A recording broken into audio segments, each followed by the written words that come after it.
Assalamualaikum, salam sejahtera. Anda bersama saya Nazri Kahar dalam You Wartawan. You Wartawan, anda juga wartawan. Malam ini kita nak bincang kesedaran kanser. Apakah itu kesedaran kanser? Adakah masyarakat kita masih cetek ilmunya tentang penyakit kanser ini?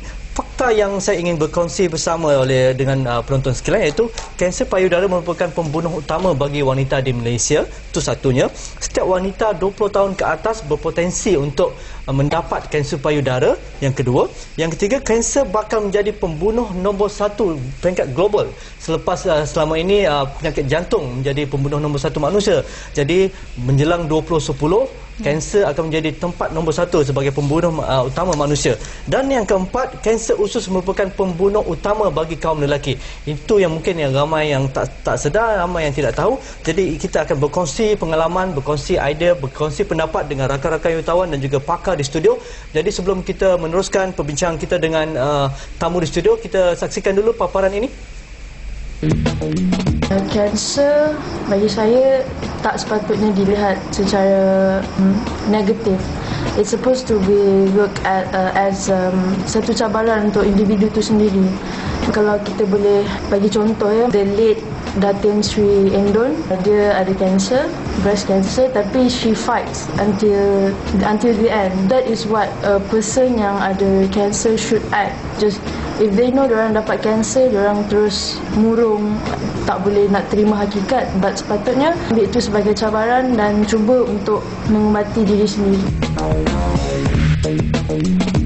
Kalau pada kotak rokok dilabelkan penyakit kanser sebagai akibat merokok, kenapa tidak labelkan pada kotak ubat di farmasi akan senarai pesakit kanser yang telah selamat hasil daripada semangat yang tabah? Tambah member di mana-mana portal pakar motivasi atau ahli agama atau bekas pesakit kanser agar sokongan semangat akan dapat diberikan ketika jiwa pesakit tertekan. Apapun penglibatan rakyat adalah terlalu mustahak, bermaksud para majikan di seluruh Malaysia boleh membuat potongan gaji pada pekerja. Tetapkan sumbangan sebanyak RM1 Malaysia pada gaji setiap 2,500. Hasilnya pada sumbangan setiap bulan ini boleh digunakan untuk aktiviti pesakit kanser atau apa saja yang mendatangkan kebaikan pada mereka.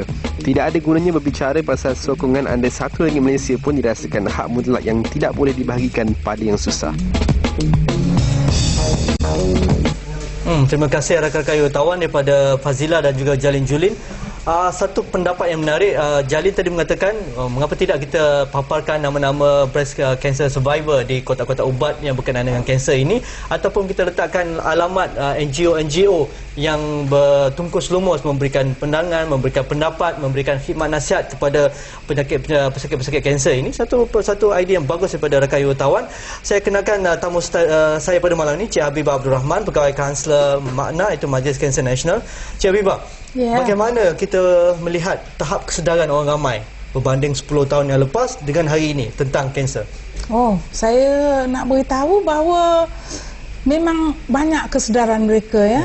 Jadi pasal agaknya banyak info-info tentang kanser ya, bukan saja dari kita badan-badan kebajikan ataupun yang NGO yang pergi berita tentang kanser, tapi banyaklah dalam media-media macam surat khabar TV, radio, lakonan-lakonan yang diorang on kanser. Memang banyak ada. So memang kesedaran tu memang sudah nampak sangat. Kalau kita dah tahu kesedaran tu dah ada pada tempatnya, bagaimana kita mengambil peluang ini untuk menjelaskan lagi kepada orang di luar bahawa pesakit-pesakit ataupun pengidap kanser ini mampu pulih jika diberi rawatan awal, dan bagaimana kesedaran itu juga boleh dikongsi bersama oleh orang-orang di kelilingnya. Memang betul. Apa yang Nazri cakap tu memang betul. Pasal apa kanser ni kalau kita boleh dapat kesan tanda-tandanya dengan awal dan dapatkan rawatan pada peringkat awal tu, early stage tu, awal, memang peluang untuk hidup bagus, untuk keluar dari pesakit tu memang boleh hidup macam biasa. Bukan nak kata pulih boleh bagus, memang hidup dia boleh bagus, memang dia boleh hidup. Tapi kalau dah lewat, kanser dia akan merebak berganda-ganda dengan begitu cepat dia akan merebak ke bahagian-bahagian organ-organ yang lain. Itu sebabnya kalau datang ke hospital dah lewat, dah peringkat 3, peringkat 4. Ya. Itu susah. Susah lah. Jadi kadang-kadang kita cerita daripada mulut ke mulut kan, ataupun dia dah tahu dia dah buat cek diri dia sendiri dekat breast dia sebagainya, dia buka internet, website ataupun blog-blog tertentu, kadang informasinya tidak tepat, tidak detail dengan apa yang sepatutnya mereka rujuk pada pakarnya tertentu. Kadang-kadang kau pergilah ke bawah kan, jumpa orang ni kadang penyakit ni tak ada ubat dah. Jadi bagaimana kita nak ubah persepsi orang macam ni? Kalau lah saya kata macam Cik Nazri kata tadi, ya, diorang ada internet dan bagus, they can go into that, dia boleh tengok banyak ada cara-cara macam mana nak boleh buat apa yang perlu diorang lakukan. Tapi perlu ada langkah susulan juga. Memang bagus, tapi kebanyakan orang kita tak tengok pun internet tu. Itu yang sedih tu. Ya, kalau dah tahu pun diorang mungkin akan sorok-sorokkan. Dia tak mau beritahu. Suka simpan. Ya, dia diam-diam. Itu yang saya sedih tu. Ini lelaki ke perempuan biasa Perempuan lah, pasal nak cerita pasal breast cancer. Kanser payudara ni.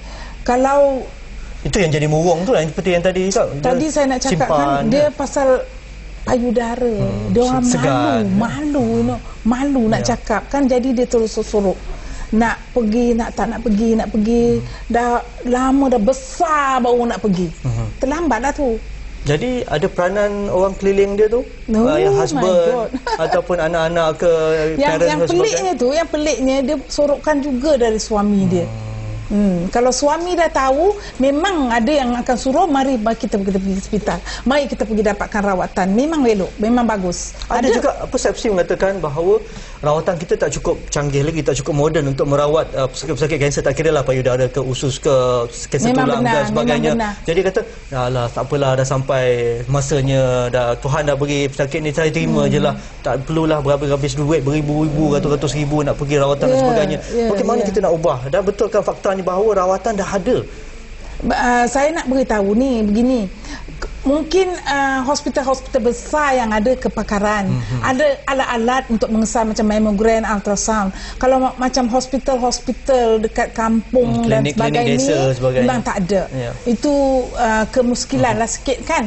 Jadi eloklah kalau dah tahu tu, cepat-cepatlah kena rujuk ke hospital besar, supaya dia dapatkan rawatan. Okey, kita nak bincang lagi dengan cara lebih lanjut lagi dengan Cik Habibah Abdul Rahman, dan selepas ini kita akan bercerita dengan seorang breast cancer survivor iaitu Puan Dalila Tamrin, dan kita akan cerita apakah peranan orang lelaki kalau orang tu sakit ataupun mengidap kanser payudara.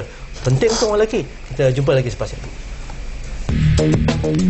Semua rakyat perlu didedahkan dengan punca kanser, cara pencegahan dan kaedah rawatan yang sesuai. NGO yang ada boleh melaksanakan pelbagai strategi untuk menyalurkan maklumat tentang kanser kepada segenap lapisan masyarakat.